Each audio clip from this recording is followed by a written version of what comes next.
Mesdames et messieurs, bienvenue à cette grande édition du journal CEFI. C'est ici la fin d'une histoire, d'un groupe et peut-être même d'une idéologie, celle de la déstabilisation de la République démocratique du Congo. Le M23 a décidé de mettre fin à sa rébellion dans un communiqué signé ce mardi par son président Bertrand Bisimwa.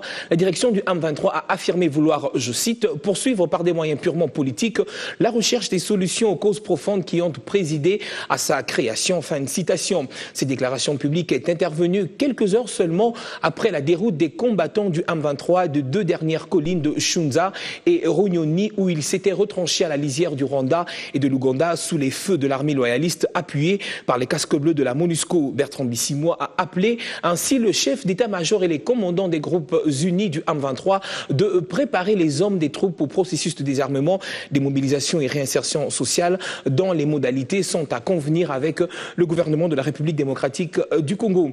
Et toujours à ce sujet, sachez que plusieurs éléments du M23 se sont rendus aux forces loyalistes. Ils seraient cantonnés momentanément à Ntchanzu de Goma, dans le Nord Kivu. Patrick Sellois pour plus de détails. Je pars jusqu'à Runyoni.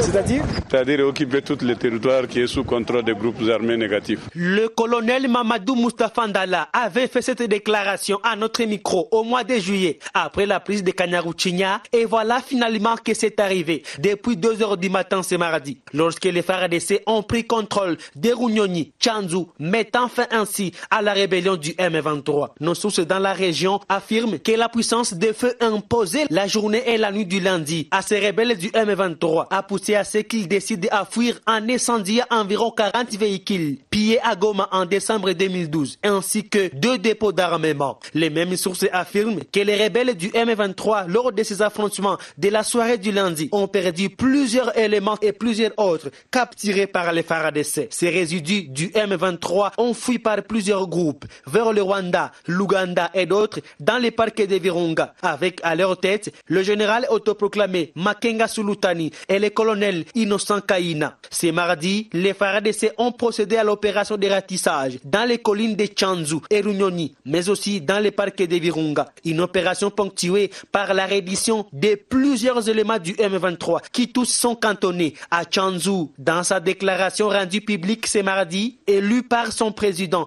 Duki Birandole, le conseil provincial de la jeunesse du Nord Kivu demande à d'autres groupes armés ce qui suit. Aux groupes armés locaux actifs à travers la province d'accepter volontiers de déposer les armes en fait de donner la chance au retour de la paix en évitant que le sang des innocents coule inutilement. À toutes les communautés de la province du Nord Kivu de promouvoir et renforcer la cohabitation pacifique pour que vive la paix en province du Nord Kivu.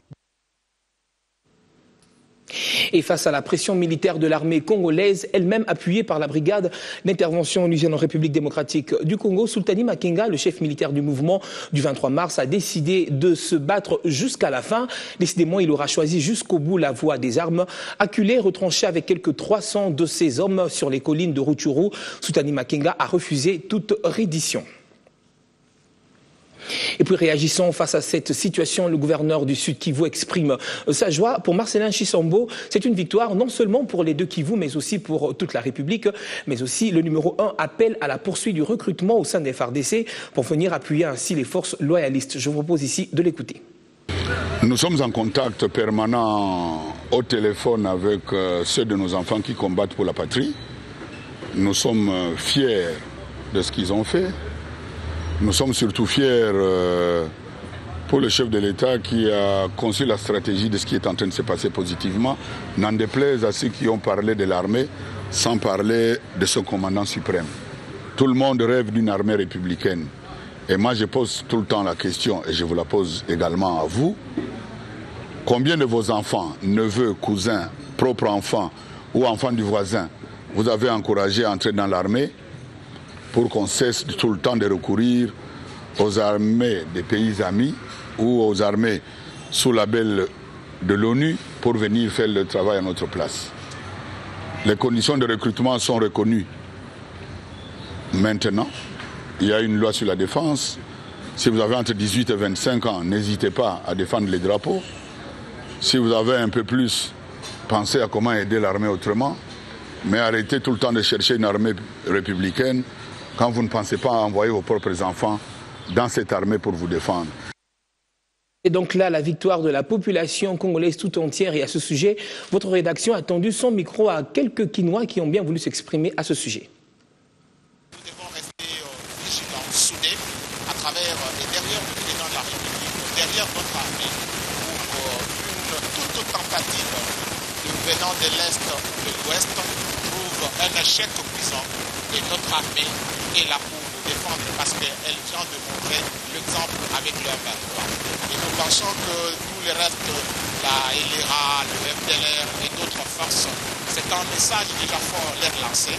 Au lieu d'attendre que le feu des forces armées de la République démocratique du Congo tombe sur eux, il est déjà temps qu'ils... C'est une victoire de la République démocratique du Congo sur les ennemis de la RDC. Réaction à chaud.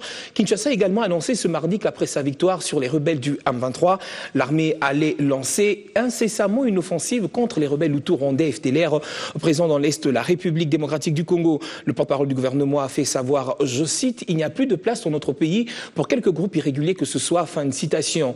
Lambert Mende l'a fait savoir au cours d'une conférence de presse tenue ce mardi. C'est donc un grand pas qui vient d'être franchi, mais que beaucoup reste encore à faire pour consolider la paix en République démocratique du Congo, a-t-il également fait savoir.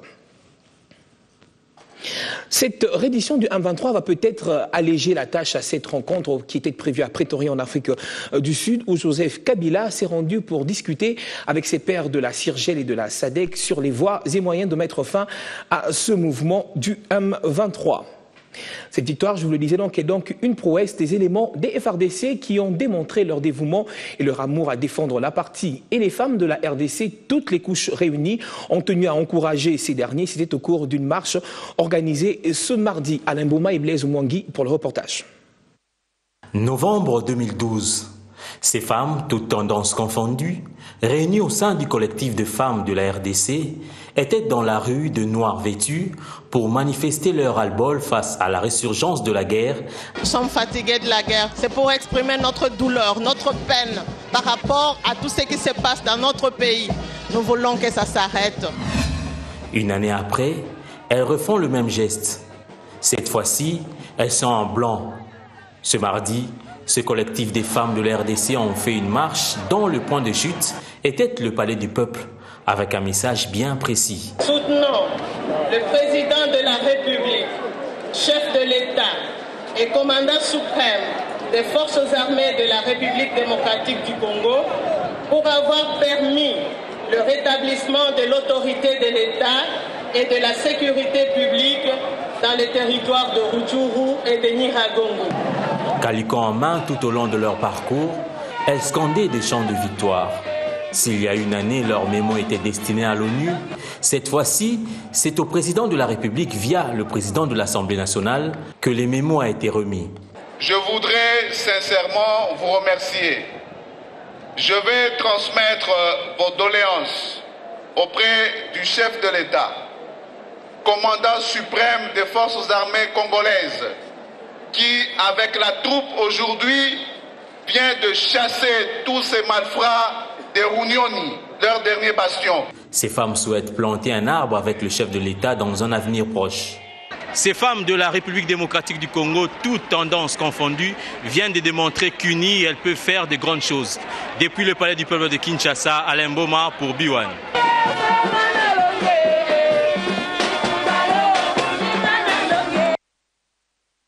Alain Bouma, mais aussi ces femmes en ont profité d'ailleurs pour remercier le chef de l'État pour son engagement à soutenir la promotion de la femme. Elles l'ont dit une fois de plus au micro d'Alain Bouma.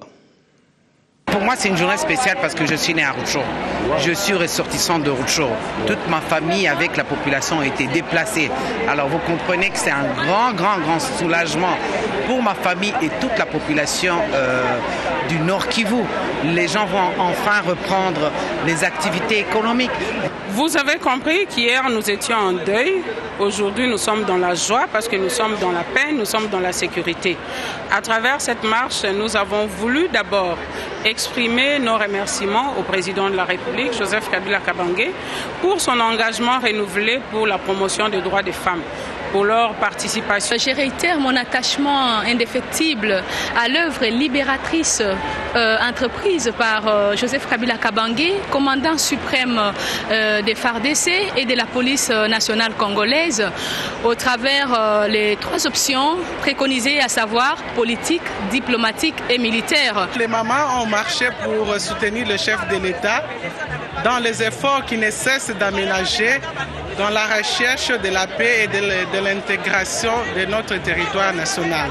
Je demande au président Obama et à tous ceux qui peuvent faire à ce que la paix soit définitive au Congo. Nous voulons cette paix parce que les femmes ont assez souffert. C'était donc là la voix des femmes. Une autre marche de soutien au FRDC était également organisée par le commissaire du district de Kalemi en vue de saluer les prouesses des vaillants héros. Travailler pour la paix et l'unité nationale, tel a été l'appel du commissaire de l'effectif de Tanganyika à l'intérim, M. Joseph Kilouba Mpongwe, à la population de Kalemi, à l'issue de la marche de soutien au FRDC. Cette marche qui a connu une forte mobilisation et adhésion de la population de la ville de Kalemi a eu lieu ce mardi 5 novembre. Ceci à l'appel du gouvernement central répercuté par le gouvernement provincial du Katanga à toutes les entités administratives de la province. Dans son adresse à la population venue nombreuse assister à la marche, Joseph Kilouba a félicité le président de la République, la communauté internationale et surtout les vaillants soldats des FARDC. A par la même occasion invité la population de travailler pour la paix dans la collaboration mutuelle avec les FARDC. Cette marche, précisons-le, a débuté par une messe d'action de grâce à l'église Christ-Terroir. Dans son homélie, l'officiant de la messe, l'abbé Pascal Mazondé, a attribué cette victoire notamment à Joseph Kabila Kabange, président de la République, au FRDC, ainsi qu'à toute la population congolaise. Il a réitéré le mot d'ordre du président de la République en soulignant que le Congo va demeurer un et indivisible. Notons en passant la forte implication des églises, des médias locaux, des mutualités ainsi que de la nouvelle société civile pour la réussite de cette manifestation qui a connu la participation de plusieurs milliers des habitants de Kalemi. La marche qui est partie de l'église Christ-Terroir a eu comme point de chute le bureau des districts du Tanganyika. Autre chose à présent, la décentralisation devient de plus en plus effective en République démocratique du Congo. Et à ce sujet, des représentants de toutes les provinces sont réunis en atelier de validation de la feuille de route de la décentralisation sectorielle 2013-2014. Murphy Fika pour le reportage.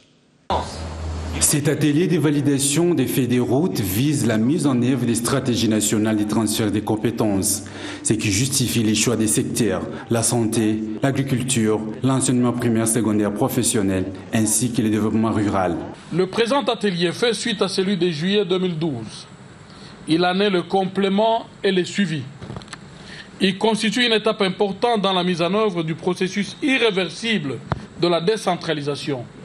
Il témoigne la manifestation de l'engagement que le gouvernement a pris devant le Parlement le 9 mai 2012 de rendre effective la décentralisation prescrite par la Constitution du 18 février 2006. Nous n'attendons pas cet atelier pour faire la décentralisation, on y est déjà. Nous sommes la province pilote, maillot jaune comme on dit dans le cyclisme, dans le budget participatif au niveau des entités territoriales décentralisées. Déjà maintenant, les entités territoriales décentralisées sont en train de réfléchir avec la base, société civile, acteurs politiques, acteurs du privé, du secteur privé, sur le budget pour chaque ETD. La décentralisation, pour qu'elle soit effective, les transferts de compétences et des ressources aux provinces et aux entités territoriales décentralisées est nécessaire, mais tout en respectant les principes de progressivité dans la mise en œuvre de ces processus. Cette approche devrait permettre de réduire les effets pervers et conséquences incontrôlées dont beaucoup d'autres pays ont fait la meilleure expérience. Certes, dans des contextes différents et bien avant la RDC. Par ailleurs, les provinces doivent assumer les responsabilités dans les secteurs précités dès 2014. Elle se poursuivra à moyen terme de 2015 à 2017. La ministre italienne de l'intégration poursuit son balai diplomatique en République démocratique du Congo. Cécile Kenge a échangé ce jour avec le ministre congolais de l'Intérieur Richard Mouyège. En son cabinet de travail, ces deux personnalités ont débattu de la question de l'immigration et de l'adoption des enfants en Europe. Reportage.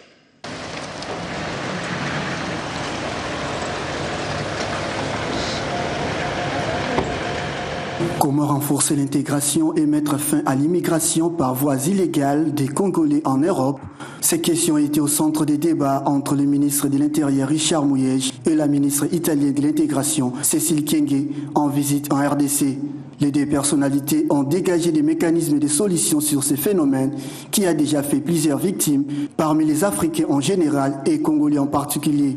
Je crois que la chose la plus importante, c'est de pouvoir essayer d'appuyer donc un soutien très fort au projet d'instruction, un soutien très fort surtout pour la formation et la création des postes de travail sur place. Et je crois que c'est très important puisque en tant que ministre de l'Intérieur, en tant que ministre pour l'Italie et d'origine congolaise, il y a des fois ça fait mal au cœur de voir surtout beaucoup de victimes parmi les migrants qui n'arrivent pas à trouver une voie légale pour laisser le pays. D'où il faut renforcer les rapports de coopération internationale et il faut aussi renforcer le soutien pour les personnes qui veulent de façon volontaire entrer dans des pays d'origine. Signalons que ces échanges sur l'immigration interviennent quelques semaines après la mort de près de 300 immigrants africains au large des côtes italiennes. Et puis le collectif des femmes présidentes des partis politiques de la République démocratique du Congo ont également été reçus en audience par le ministre de l'Intérieur et décentralisation. Au menu de leur discussion, la question de la représentativité des femmes au sein des institutions du pays. Un mémo a d'ailleurs été transmis au ministre. Conduit par sa porte-parole, Madame Francine Kimassi, le collectif des femmes présidentes des partis politiques en RDC est déterminé à prendre ses responsabilités. Devant le numéro 1 de l'Intérieur, Richard Muyej Manguez-Mans, ces responsables des partis politiques réunis en collectif ont affiché leur volonté d'accompagner le chef de l'État dans sa politique d'intégration. Convaincu du discours du chef de l'État, garant des bons fonctionnements des institutions de la République, concernant la mise en œuvre de la parité hommes-femmes telle que définie dans la Constitution de la République, ce dont nous lui remercions sincèrement et restons disposés à l'accompagner pour que sa vision devienne une réalité. Et pour matérialiser leurs ambitions, ces femmes leaders des partis politiques ont fait une proposition. Après concertation avec le ministre, avons décidé la mise en place d'un cadre de concertation dénommé Collectif des femmes présidentes des partis politiques en République démocratique du Congo. Espérons que cet appel aura un écho favorable auprès des décideurs. Question de matérialiser la volonté du chef de l'État sur la parité homme-femme. Lisons à présent quelques titres parus sur le net ce jour. D'abord à lire dans Jeune Afrique, la justice helvétique a ouvert une enquête contre l'entreprise suisse de raffinage d'or Argor ARES. Le groupe est accusé d'avoir blanchi 3 tonnes d'or pillé en RDC entre 2004 et 2005. La justice suisse vient ainsi d'ouvrir une enquête pour déterminer si le groupe Argor ARES, basé à Mendrisio en Suisse, s'est rendu complice de crimes de guerre en raffinant sciemment de l'or pillé dans l'est de la RDC. C'est la première fois depuis la Seconde Guerre mondiale que la justice helvétique lance ainsi une enquête pour des faits liés au pillage défini comme un crime de guerre par la Convention de Genève contre une entreprise basée dans le pays.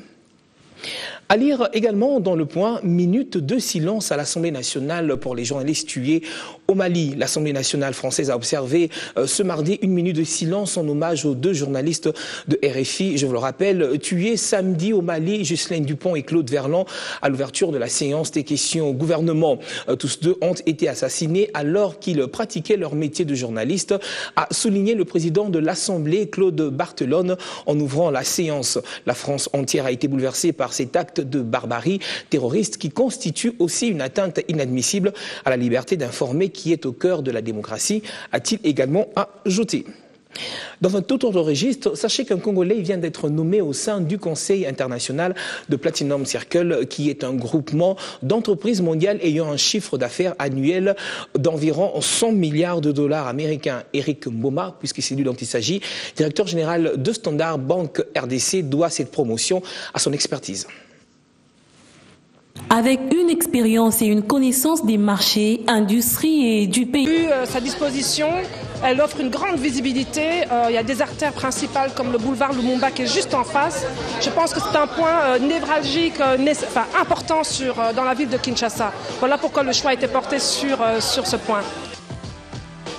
La gamme de produits Woodin, accessible à toutes les bourses, le sens même de cette inauguration se place dans le souci de se rapprocher davantage de la femme congolaise, principale consommatrice d'épargne. L'objectif semble atteint. Fait la joie parce que nous allons être habillés en africaine. Ça nous fait vraiment très grandement la joie. D'ailleurs, je suis habillé en Woodin. Vous-même vous sentez, donc je suis vraiment très impressionné. Et j'encourage Madame Monique de continuer de l'avant, d'implanter aussi d'autres magasins à l'intérieur du pays. Depuis la première fois que j'ai vu, et je suis fan de motifs africains. Donc voilà pourquoi j'adhère toujours à Woodin, surtout pour se relaxer le week-end. Le soir de l'inauguration a été ponctué pour Vlisco Congo avec sa marque Woodin par un échange avec la presse sur les perspectives d'avenir en ce qui concerne la marque. L'objectif de cette promo n'est pas dans un premier temps, parce qu'une entreprise, dans un premier temps, ne cherche pas forcément à faire un bénéfice là maintenant. C'est l'objectif de faire découvrir nos produits. On va les faire, donc la première phase, c'était de faire connaître nos produits avec la communication. Maintenant, nous sommes dans une seconde phase de faire découvrir nos produits avec les actions de promotion. Et dans la troisième phase qui va intervenir dans 1 an, 2 ans, ça sera de faire aimer nos produits. Et ensuite, tellement vous serez convaincus de nos produits, vous allez pouvoir les recommander.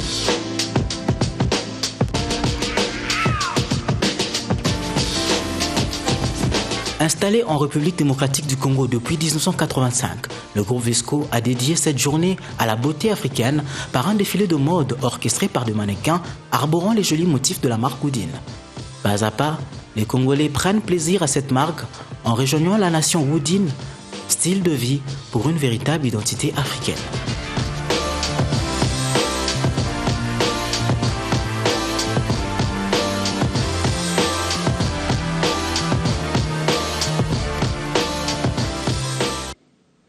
Et c'est donc la fin de cette édition d'actualité. Je vous rappelle la principale information. Les derniers bastions du M23 sont tombés entre les mains des FARDC. Le numéro 1 de ce mouvement rebelle c'est donc plié. Fin de cette édition d'actualité. Mais également, merci de nous suivre sur notre site internet www.bone-tv.com.